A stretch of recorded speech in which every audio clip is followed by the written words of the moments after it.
Καλημέρα, καλή Τρίτη σε όλους. Επιστροφή με ένα ακόμη βίντεο. Χτες πήγα στα Τζάμπο να πάρω κάποια πράγματα για το σπίτι και πήρα και δύο έτσι σνακ. Το ένα λέγεται κράτς, το οποίο είναι αλμυρά κρακεράκια. Αντίστοιχο με αυτό που πουλάνε στα σούπερ μάρκετ μιας πολύ γνωστής εταιρείας μπισκότων. Βέβαια πιο μεγάλα εδώ είναι τα κρακεράκια. Και ένα γλυκό το οποίο είναι, λέγεται μπάλο, το έχουν ονομάσει, και είναι αντίστοιχο, όπως βλέπετε εδώ, σαν το Kiss ή το Lila Pause. Θυμίζει, μέσα έχει φράουλα γεύση. Απ' έξω σοκολάτα γάλακτος και μέσα φράουλα. 35 γραμμάρια είναι. Λοιπόν, οπότε πάμε να τα δοκιμάσουμε, να δούνε αν αξίζουν. Λοιπόν, ξεκινάμε με το πρώτο, το αλμυρό σνακ, το οποίο λέγεται κράτς. Εδώ έχω βγάλει κάποια κρακεράκια. Λέει ότι είναι ψημένα στο φούρνο και είναι 80 γραμμάρια. Λοιπόν, πάμε να δοκιμάσουμε.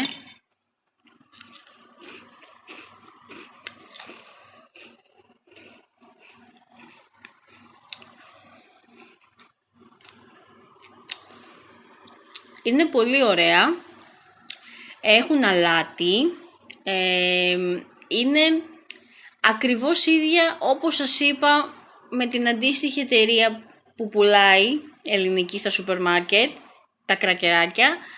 Είναι ίδια γεύση ακριβώς, απλώς είναι μεγαλύτερα. Είναι πιο μεγάλα στο σχήμα. Μια χαρά, τρώγονται, δηλαδή εντάξει είναι η γεύση τους. Εξάλλου κρακεράκια είναι, τι λάθος μπορεί να πάει σε αυτό. Και τώρα πάμε στο γλυκό. Και προχωράμε στο γλυκό, το οποίο είναι αυτό εδώ εξωτερικά, και πάμε να το δούμε.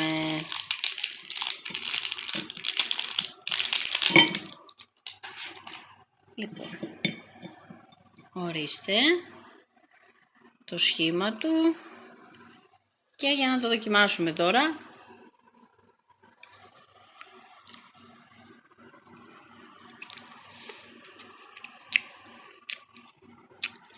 Είναι ιδιαίτερος μαστιχωτό. Ναι, δεν είναι τόσο ωραίο όπως είναι τα γνωστά γλυκά με τη γεύση φράουλα, όπως είναι το Kiss, όπως είναι το Lila Pause. Δεν είναι πάρα πολύ ωραία η γεύση της φράουλας μέσα, αλλά όχι ότι είναι κακό, τρώγεται. Αλλά δεν νομίζω ότι θα το ξανά επέλεγα. Αλλά αυτά εντάξει, τρώγεται, δεν είναι τόσο, σου αφήνει λίγο μια πικρή γεύση. Λοιπόν, μπορώ να πω ότι έχουμε νικητή. Μου άρεσαν περισσότερο τα κρακεράκια.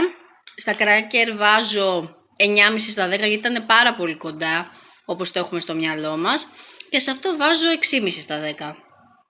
Κάντε εγγραφή στο κανάλι αν σας άρεσε το βίντεο. Κάντε κοινοποίηση, like, και τα λέμε σε ένα ακόμη βίντεο. Σας ευχαριστώ. Γεια σας.